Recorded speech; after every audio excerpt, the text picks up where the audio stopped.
ক্ষমতা হস্তান্তরের প্রক্রিয়া কি হবে সে বিষয়টা বাংলাদেশের রাজনীতিতে গভীর সংকট তৈরি করেছে।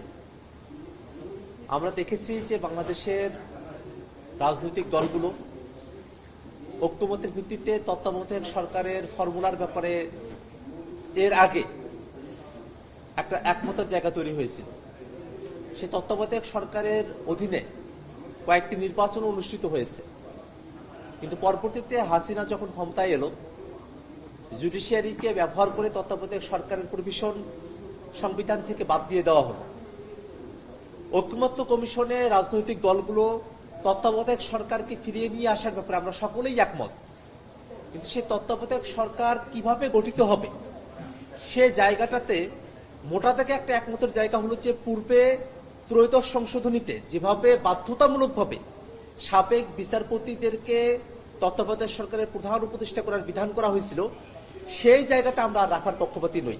আমরা মনে করি যে এটা রাজনৈতিক সিদ্ধান্ত, এটা রাজনীতিবিদদের হাত ধরেই সিদ্ধান্তটা গ্রহণ করা প্রয়োজন, এবং ত্রয়োদশ সংশোধনীর যে লুফলসগুলো রয়েছে, দুর্বলতার জায়গাগুলো রয়েছে, বিশেষত বাধ্যতামূলকভাবেই সাবেক প্রধান বিচারপতি বা অন্য বিচারপতিদেরকে প্রধান উপদেষ্টা করার যে বিধান, তার ব্যতিক্রম একটা বিধান আমাদের যুক্ত করা প্রয়োজন।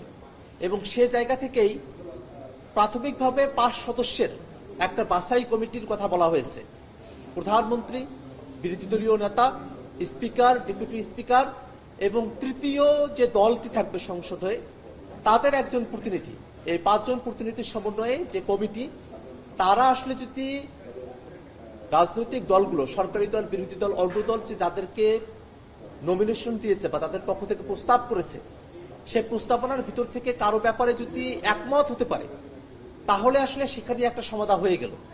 যদি একমত না হতে পারে তাহলে 1/4 এই ভোটে একটা সমাধানের দিকে যাওয়া যেতে পারে। সেভাবেও যদি সমাধানে পৌঁছানো সম্ভবপর না হয়, সেক্ষেত্রে এই 5 জনের সঙ্গে অ্যাপিলেট ডিভিশনের একজন বিচারপতি এবং হাইকোর্ট ডিভিশনের একজন বিচারপতি, যাদেরকে আসলে প্রধান বিচারপতি, সত্য সাবেক প্রধান বিচারপতি এবং জ্যেষ্ঠতম আপিল বিভাগের বিচারপতি, তারা 3 জনে মিলে এই 2 জনকে সিলেক্ট করবেন।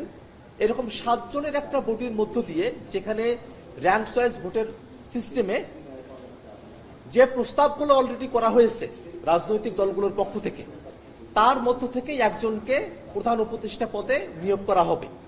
আজকে কমিশন এই প্রস্তাব উত্থাপন করেছে। আমরা মোটা থেকে মনে করি যে সরাসরি ত্রয়োদশ সংশোধনীতে যাবার যে প্রস্তাব, তার থেকে বরং যে বাছাই কমিটি গঠন করা হয়েছে, প্রধানমন্ত্রী, বিরোধী দলীয় নেতা, স্পিকার, ডেপুটি স্পিকার এবং তৃতীয় দলগুলোর একজন প্রতিনিধি, সাথে বিচার বিভাগের 2 জন প্রতিনিধি, যে বিচার বিভাগের 2 জন প্রতিনিধি তারা নতুন করে কোনো নাম প্রস্তাব করতে পারবেন না, তারা শুধুমাত্র ভোটে অংশগ্রহণ করতে পারবেন। এই নিয়োগ কমিটির মাধ্যমে, বাছাই কমিটির মাধ্যমে র্যাঙ্ক চয়েস ভিত্তিতে যদি প্রধান উপদেষ্টা নির্বাচন করা হয়, মনোনীত করা হয়, তাহলে এটা একটা ফলপ্রসূ সিদ্ধান্ত আমাদের কাছে আসতে পারে। আজকে যখন আমরা এই বিষয় নিয়ে কথা বলেছি, বিএনপির তরফ থেকে বলা হয়েছে ঠিক যে বাছাই কমিটি তারা যদি একমতে সিদ্ধান্ত গ্রহণ করতে না পারে, তারপরে সরাসরি ত্রয়োদশ সংশোধনীতে যাওয়ার যে আলাপ, তার মাঝখানের যে একটা পন্থা, সেটা খুঁজে বের করার জন্য পরবর্তীতে যারা সংসদে আসলেন বা পরবর্তীতে যারা নির্বাচিত হয়ে আসলেন, তারা যেন এই বিষয়টি ঠিক করতে পারেন, তেমন একটা প্রস্তাব এখানে করা হয়েছে। কিন্তু আমাদের কাছে মোটা থেকে মনে হয় যে তত্ত্বাবধায়ক সরকারের ইস্যুটা আমাদের জাতির জন্য এতটা গুরুত্বপূর্ণ যে সেটাকে পুরোপুরিভাবে সমাধান না করে তার কোনো একটু অংশকেও আমরা যদি পরবর্তী কোনো সময়ের জন্য তুলে রাখি, তাহলে এটা বড় ধরনের বিতর্কের জায়গা এবং মোটা থেকে এটা অসমাধানের একটা পরিস্থিতি তৈরি হয়ে রাখতে পারে। সেক্ষেত্রে আমাদের প্রস্তাবনা ছিল, ঐকমত্য কমিশনের যে কমিশন যে প্রস্তাব করেছে, অধিকাংশ দল সে প্রস্তাবের সঙ্গে একমত। অন্য যে রাজনৈতিক দলগুলো আছে তাদের কাছে যদি বেটার আর কোনো সলিউশন থাকে, তারা সেটা প্রস্তাব করতে পারেন। নতুবা যে প্রস্তাব ঐকমত্য কমিশন এখানে প্রদান করেছে, সেই প্রস্তাবের প্রতি সকল রাজনৈতিক দল একমত আছে।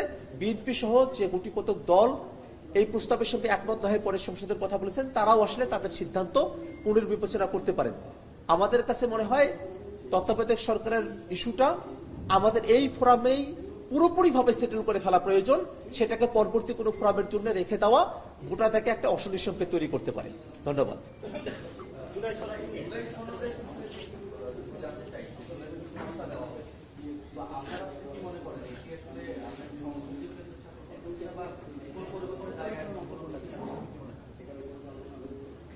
ঐক্যমত্য কমিশনের তরফ থেকে জুলাই সনদের খুবই প্রাথমিক একটা খসড়া আমাদের কাছে দেয়া হয়েছে। আমরা সেটা নিয়ে বিচার বিশ্লেষণ করছি এবং অবশ্যই সেখানে সংযোজন বিয়োজনের বিষয়গুলো থাকবে। আমরা সেটা কমিশনের কাছে ফরমালি উত্থাপন করব।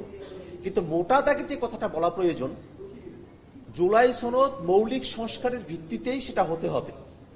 আমরা যে বিষয়গুলো নিয়ে ঐক্যমত্য কমিশনে আলাপ করেছি, মৌলিক সংস্কারের প্রত্যেকটা বিষয়ই যেন জুলাই সনদে অন্তর্ভুক্ত হয়, সেটাই আমাদের দাবি। যদি কোনো বিষয়কে অনুল্লেখ করে বাদ দিয়ে জুলাই ঘোষণাপত্র প্রণয়ন করা হয়, সেক্ষেত্রে সেই জুলাই সনদে আমরা স্বাক্ষর করব কিনা সেটা অবশ্যই বিবেচনাধীন। এবং একই সাথে যে জুলাই সনদ প্রণয়ন করা হবে সেটা যেন বাস্তবায়নযোগ্য হয়। এর কারণে আমরা এলএফ এর কথা বলেছি, লিগ্যাল ফ্রেমওয়ার্ক অর্ডার করে একটা আইনি ভিত্তি দিয়ে জুলাই সনদকে বাস্তবায়নের একটা পথ তৈরি করা যেতে পারে। একই সাথে সংবিধানের সঙ্গে যে বিষয়গুলো সম্পর্কিত, সে বিষয়গুলোকে সংবিধান পুনর্লিখন করানোর জন্য একটা যদি গণপরিষদ নির্বাচন হয়, সেই গণপরিষদের মধ্য দিয়ে আমরা সব থেকে শুদ্ধতম উপায় এবং সঠিক উপায়ে আমরা সেটাকে সন্নিবেশ করতে পারি সংবিধানে। এবং একই সাথে জুলাই সনদে এতগুলো রাজনৈতিক দল আমরা যে মৌলিক সংস্কারগুলোর বিষয়ে একমত হচ্ছি, সেই সংস্কারগুলো থেকে যাতে পরবর্তীতে ক্ষমতায় আসা কোনো দল বিচ্যুত হতে না পারে, সেটা গ্যারান্টিড হতে হবে। এবং একই সাথে এই সংস্কারের প্রস্তাবনাগুলোর সঙ্গে অসঙ্গতিপূর্ণ, অসামঞ্জস্যপূর্ণ কোনো আইন যাতে তৈরি করা না হয়, তেমন একটা বিধান যুক্ত করার ব্যাপারে আমরা দাবি জানিয়েছি। মোটা থেকে আমাদের অফিসিয়াল যে বক্তব্য, সেটা আমরা কমিশনের কাছে আমাদের অফিসিয়াল বক্তব্য হস্তান্তর করার পরেই আপনাদেরকে বিস্তারিত জানাবো। ধন্যবাদ আপনাদের।